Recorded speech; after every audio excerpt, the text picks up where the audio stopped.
ಹಸು ಹುಲ್ಲನ್ನು ತಿಂದು ಹಾಲನ್ನು ಕೊಡುತ್ತದೆ.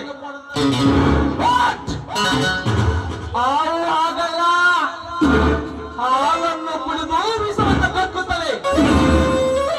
ಅಂದಾಗ ಈ ಪೃಥ್ವಿರಾಜ ವಿಷ ಸರ್ಪ ಎದ್ದಾಗೆ ತಂಗಿ ನೆಲದಲ್ಲಿ ಹಾಲನ್ನು ಕೊಡಬಲ್ಲ ನಿಂತರೆ ಕಾರ್ಪುಟ ವಿಷ ಸರ್ಪದಂತೆ ವಿಷವನ್ನು ಕೊಡಬಲ್ಲ.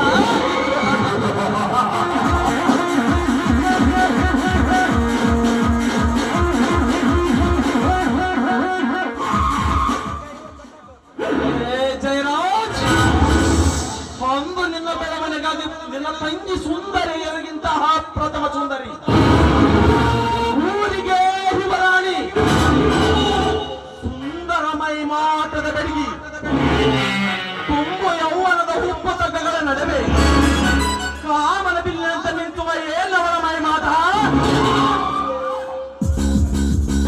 ಲೇ ಜಯರಾಜ್, ನೀ ಮಾತು ಕೊಟ್ಟಂತೆ ನನ್ನ ತಂಗಿಯನ್ನು ನನಗೆ ಕೊಟ್ಟು ನಿನ್ನ ಸರ್ವ ಆಸ್ತಿಯನ್ನು ನನ್ನ ಹೆಸರಿಗೆ ಬರೆಯದಿದ್ದರೆ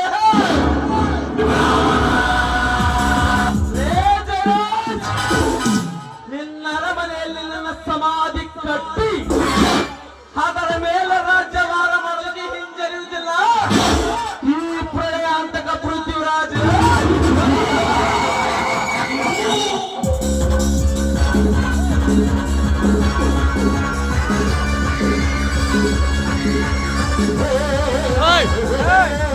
ಲಡಿ ಲಡಿ ಲಡ